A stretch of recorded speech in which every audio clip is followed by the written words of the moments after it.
Right. Okay. So for those of you that play cards, or maybe you don't play cards, like there's lots of different ways you can make combinations, and that's what that means. Hands is like how many different combinations can you have of cards, right? Okay. So we're going to consider each situation and attempt to identify the quantity that is the population and the quantity that would be the sample.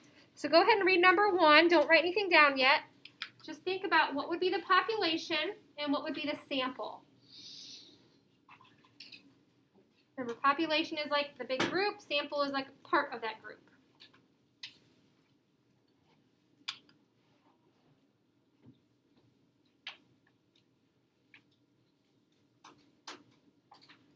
All right, so what would be the population here? What do you think, Zoe? The total amount of dancers at the studio. I'm sorry? The total amount of dancers. Yeah, all dancers at the studio. Right? Every single dancer at that studio would be considered the population. What would be the sample then? Avery? The 32 dancers.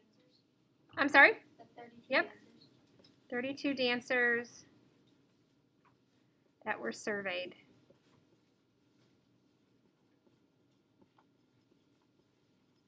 Right? So you have to figure out what would be the whole situation and what would be part of that.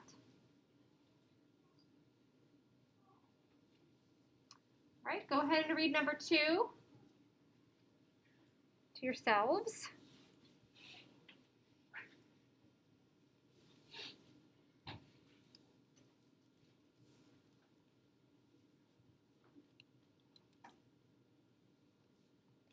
What would be the population for this scenario? Eden? All the students at East and middle school. All students at the middle school.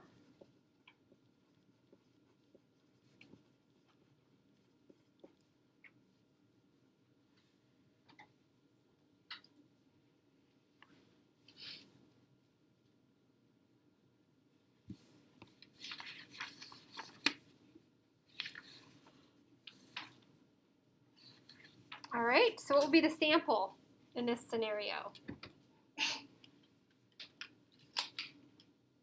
What do you think, Hayden? The 25 students that were surveyed. The 225, right? Yeah.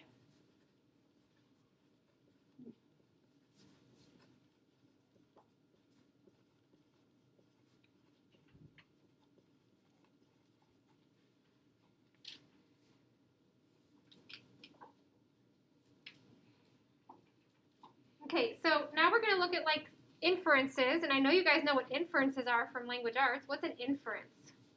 What is it, Jackson? Educated guess. Kind of an educated guess. What would you be making that educated guess? Based off what you already know. Yeah, based on prior knowledge, right? So I can infer that it's wet outside. How am I going to, how can I make that inference? There's raindrops on the window. I know that raindrops on the window came from rain, which makes it white. So I'm using my prior knowledge to help me make decisions, to infer certain things, right? So we're going to look at these different scenarios from questions 1 and questions 2 up here. And we're going to make inferences based on the information that was collected. Okay. So can someone please read the situation for number 3 for me? Landon. The owner of a dance studio asked 32 dancers what are their favorite type of dancers, and 25 of them sang hip hop. Great. So the owner took 32 dancers. We don't know how many dancers there are at the studio, but 25 out of the 32 said that they liked hip hop. So what can we infer then about all of the students at the dance studio?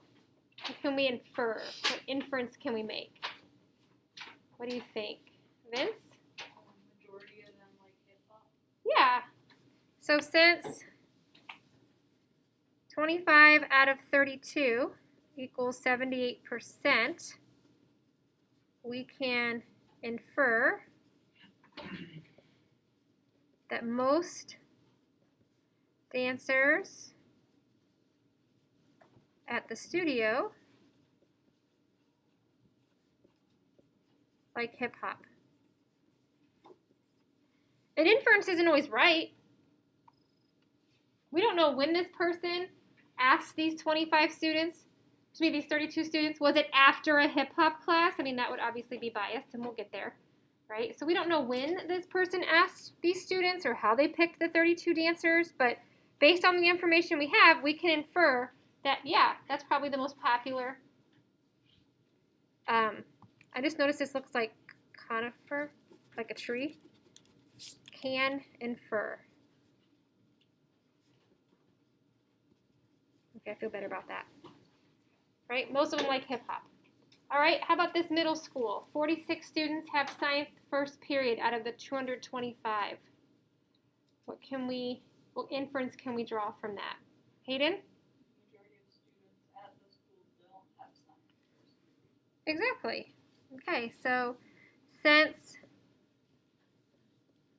only 46 out of 225, which is about 20%, have science,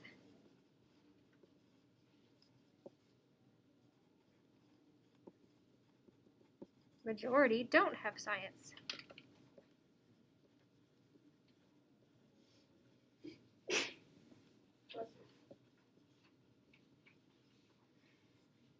Right? Since such a small amount out of that 225 have science, you can infer that a small amount.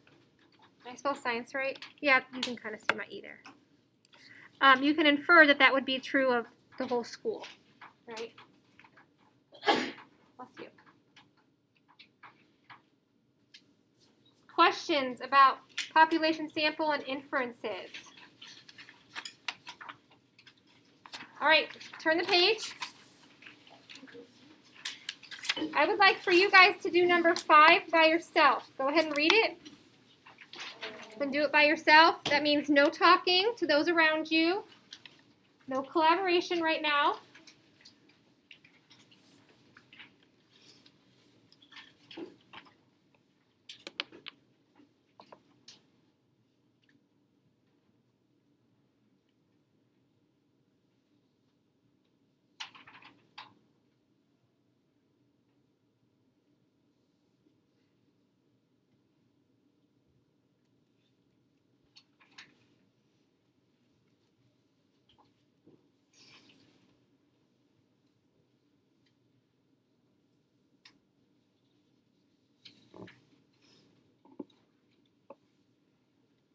Don't you be trying to get answers from your friend. I see you over there making eye contact.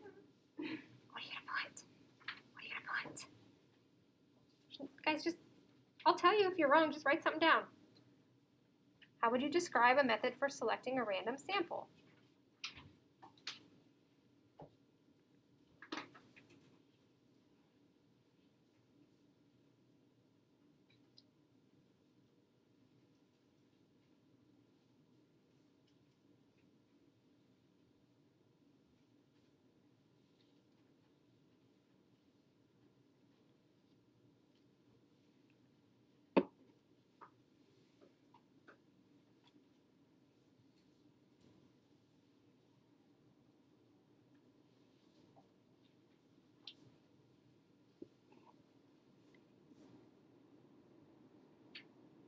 I think my inference was right.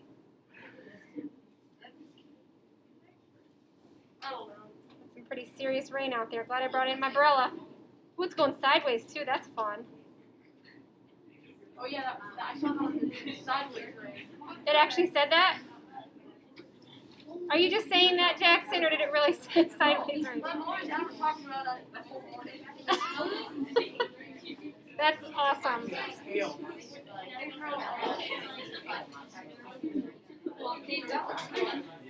Ooh.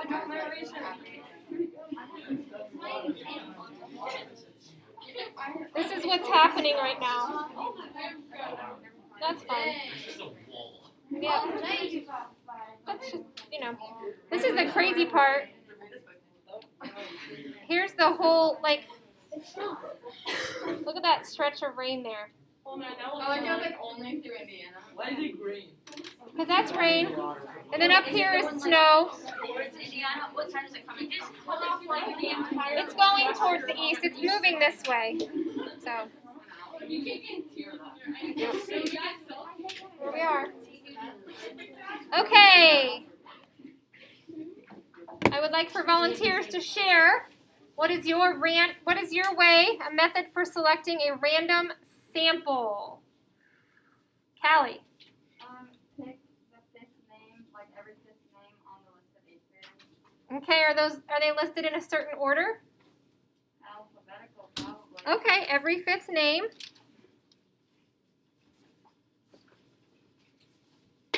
Alphabetically.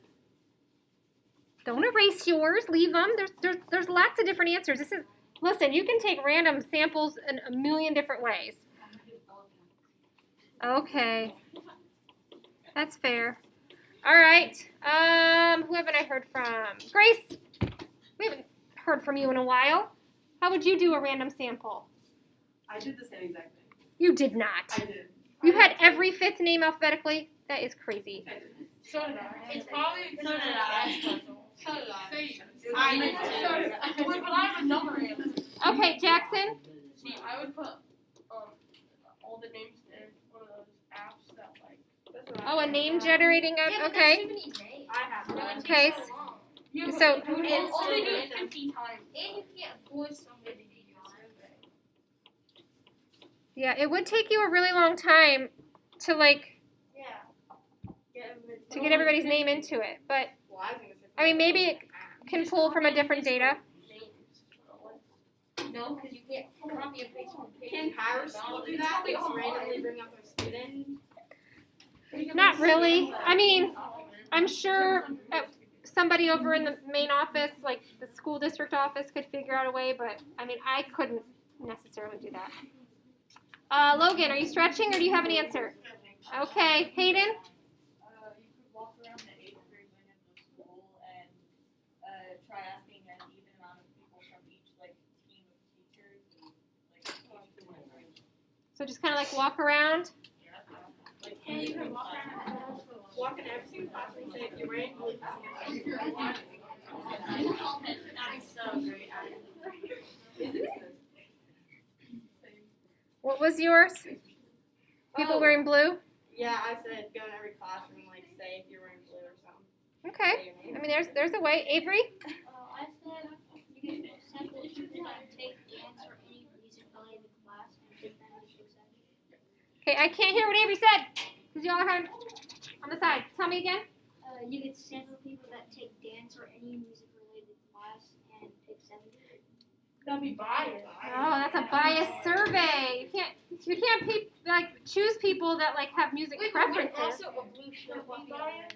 No, that's for the draw. You just have a blue shirt on. Yeah. I don't think the type of music you like. Only 2 people with t-shirts. I mean, it is what it is. Okay. Any other ways we haven't really talked about? Addison. In each class, you could have everyone write their names on a piece of paper and randomly draw it. Yeah, names out of a hat. Yep. Well, if you do it in different classes, they would only have to do 15. And they draw for each class or something. Yeah, I like that idea. Well, also because other people are writing their own names down, so that saves time. We were talking about the time saver. Yes, Landon. Oh, I just said you could gather everybody and have people volunteer. Would that work? It's not going to work if they know what the survey's about. Oh, but you don't have to tell them. So, okay, just, hey, are you willing to take a survey? You can't tell them what the survey's about because they might feel really strongly about specific DJs and music, right? Grace, you okay? You three okay over there, Addie? Okay. All right.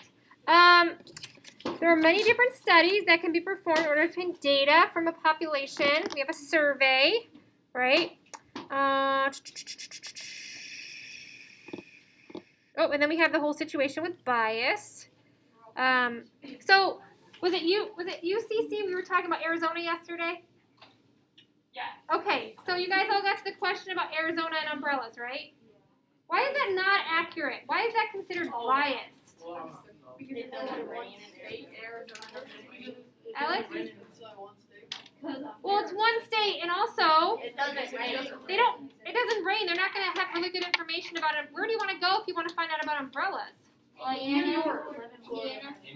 mean, here, Seattle, right? It rains a lot in the northeast, or excuse me, northwest.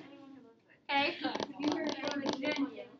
I mean, it rains pretty much everywhere except the desert, which is basically Arizona.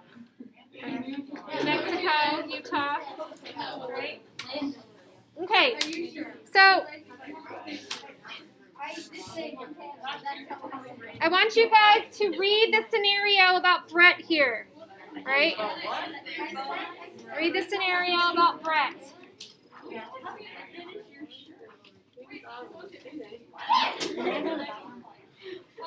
Did he just ask you to the bathroom? Sure did. You have to wait. Sorry. Read about Brett.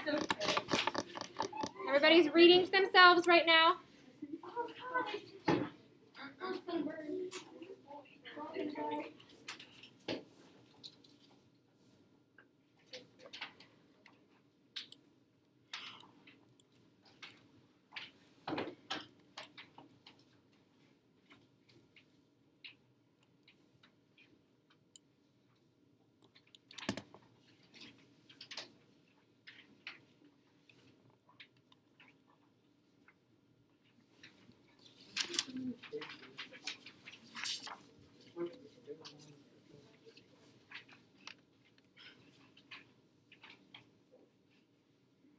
Wait, did we answer the question right here? I'm sorry. Did we answer the question? I don't think there's really a question underneath the scenario. Yeah, this right here. The next page, right?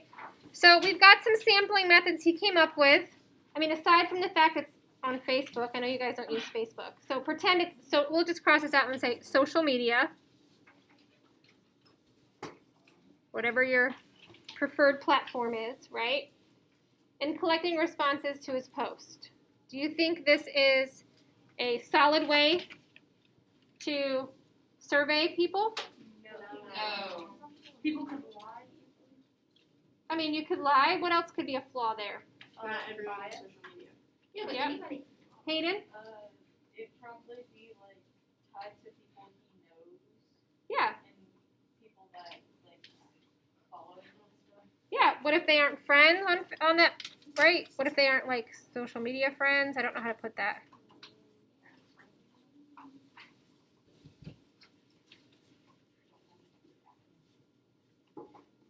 Right? Not everyone has social media. I admire people that don't have it. I don't think I could not have it. Like I like to scroll to Facebook. I like to scroll Instagram, see how people are doing, read articles. Like I don't know how I would do without it. Is Avery at the door? Oh, okay. Go ahead, PK. All right. How about number 7? He has access to a full roster. He plans to write names of all 2,000 students on index cards, put the cards in a large cardboard box, mix them up thoroughly, and then draw out the desired number of. It's gonna take a while, but it's gonna If they were cut the same size. I mean, yeah. What? I know what you're saying. Yeah, that's very, yeah, it's got to be valid. I would say that this is a good way. We get a random sample, but it's going to take a lot of time. So yes, this works.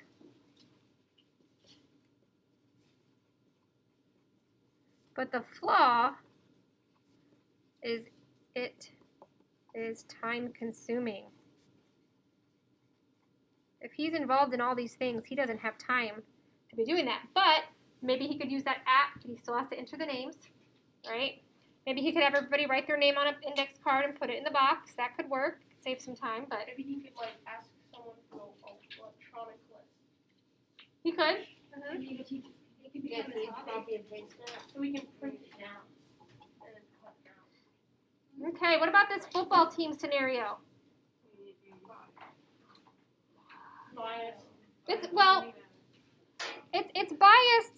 It's only football. but also like I don't know. Yes, I don't know if you guys will come up with this because you're really involved in those kind of sports yet, or most of you aren't of age to work, but usually if you're in a sport, you don't have a job. The schedules don't match up. It's really hard to balance both of those. So would asking football players if they have a part-time job be a good sample? No. Likely they don't have time for a job. Right? Now, some people are amazing and they can make all of that work. But when I was growing up, I was involved in a sport. I didn't have a job. What did you play? I swam. I knew it. Swimmer. I was gonna say something. Have you ever played tennis? Nope. I don't like to run, so that checks that off the list. I mean, if I'm being chased, I'll run, but I don't really like to walk fast.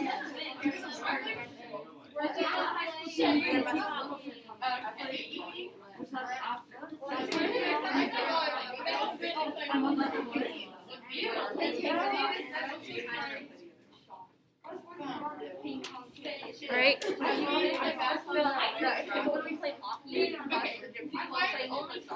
Okay, this next one is kind of, this one's not, I don't think you have enough information to answer number 9 accurately. Standing beside an exit of the school one day after the last class is over, seeing if they have a part-time job. So one of the main components of that first part is that some students are permitted to leave school early because they have a job. What? I'd say no. Because it would be biased. Well, no. So I don't think you guys are getting, like, I don't think you're understanding. So if he's gonna wait till school is over and ask people if they have a part-time job, part of this scenario is some of the students leave school early to go to their part-time job. Like, so when you get into high school, there's different internship things, and you can get credit for if you have a job. It's this program that they offer. So are you going to be there at the end of the day for the survey? So this is kind of a stretch because you guys wouldn't know the logistics of that. But this is not a good way to take a sample because most of the people that have part-time jobs would have already left school. In that case, couldn't he just count how many people are able to leave school early to get? But he's not going to want to. I mean, in theory, yes, he could figure that out. But Probably add on a few people too. yeah. Couldn't you just make a survey and say, if you have a part-time job, think about us doing this survey? That's fine. But that's not Sam. That's not a. He's trying to figure out what percent have a part-time job. So that's if you have a part-time job, fill out this survey. Like that's not random, right? So We could take that number to the here. You let survey. Take the survey. Take this. There could be survey numbers. You never know.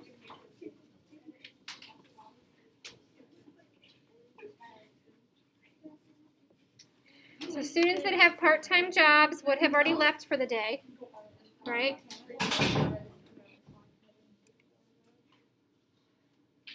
You like answering questions about yourself. Take the survey.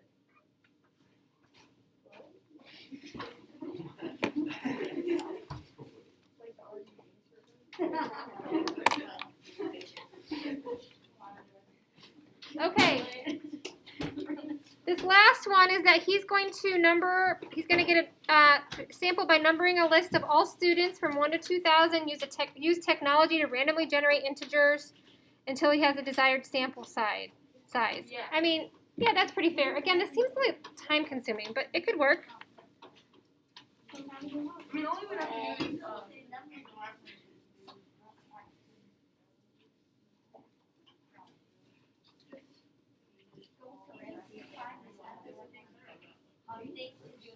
Right?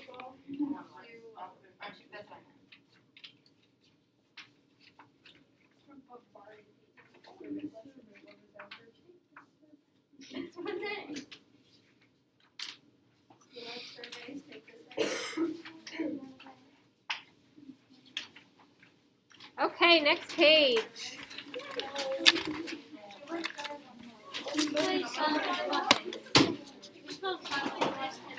Can I take a photo? Why do you need a photo of my paper? Because I didn't fill it out. You can think of all of those.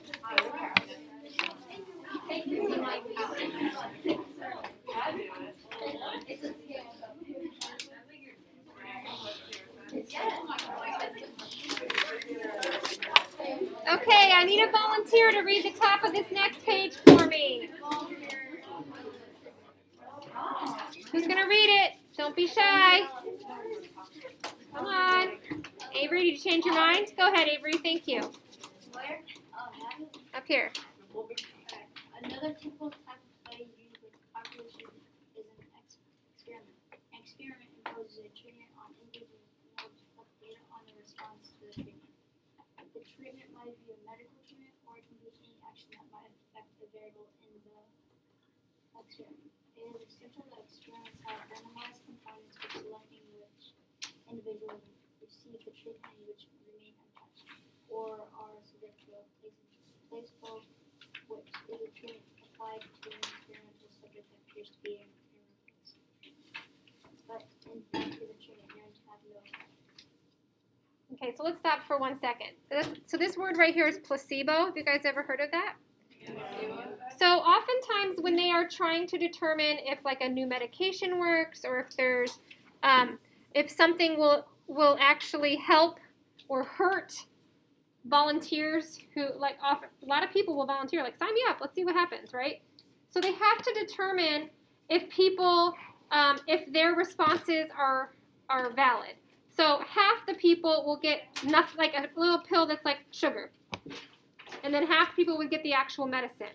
And then they have to chart the different reactions that those groups get to see. I mean, because some people, if you tell them this is going to stop your headaches, they're going to think themselves into the fact that this miracle thing is stopping their headaches, even if they're getting the placebo, right? So they have to figure out a way to determine if it's actually working versus people are just going to tell you it works because they're going to talk them. They're going to mind over matter, right?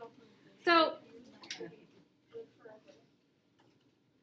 they do that to kind of figure out a baseline for their experiment. Also, you guys have done experiments in science, right? How many variables can you have in a scientific experiment? One. You can only have one thing that changes. Oh, I thought you said variables. Yeah, you said variables. Yeah, how many can you have in an experiment? Independent variable. You can only have one independent. You can have the variable is whatever you're changing, right? So like, okay, when I was in elementary school, I did a science fair. Do you guys remember science fair? Yeah. You won it. Right? Yeah, we won. And you won your science fair? Yeah, we built it. What was your experiment? We measured the angles to discover the best angle. Angles of what? Like when what angle. Oh. What year was this? Okay. So when you did that, guys, please stop talking. When you did that, what was the one thing you changed? The angles. The angles. What if you had changed the length of the windmill and the angles? Does it work anymore? No, because you have too many things changing, right? So in an experiment, you can only change one variable, which would have been your angles that you were changing, right? Does that make sense? You guys with me? Anybody else do science fair? Yes. What was your experiment? Testing baby food. Oh, 4th grade. how did you test it? I tried it. We did the Skittles one. Like, what did you do? I can't remember. I still have it on Google Docs. Oh, very interesting. Okay. Were people able to guess it?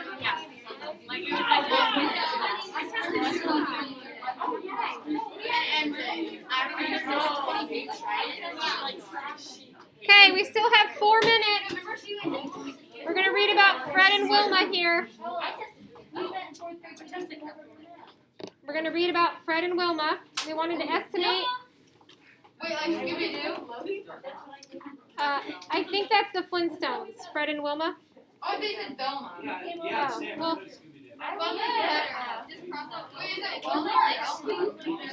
says Wilma on the paper.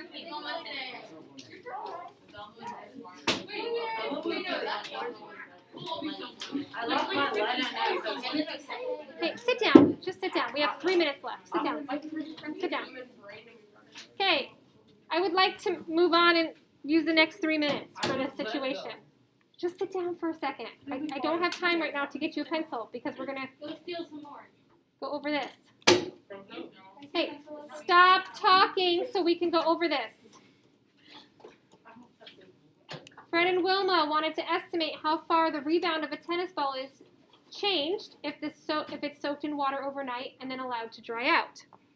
They would have liked to get a random sample of tennis balls on which to perform an experiment, but they realized such a sample was impossible.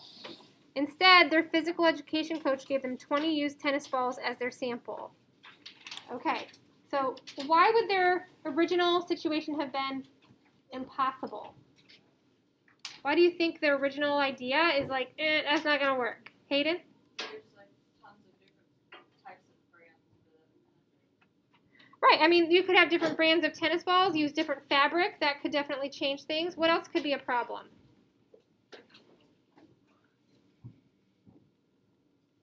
Yes? The size, maybe? Maybe. What else? Have you guys ever tried to dry something overnight or let something dry out? Oh, it smells different time to dry out. Well, okay, aside from the smell, where you put it could affect how it dries, right? What if you have something sitting in the sun versus something sitting in the shade? The sun. I feel like the sun would dry faster. Yeah, so maybe that was part of their design flaw. All right, put this in your jam. This is going to be, remember, this is our notes. You probably should.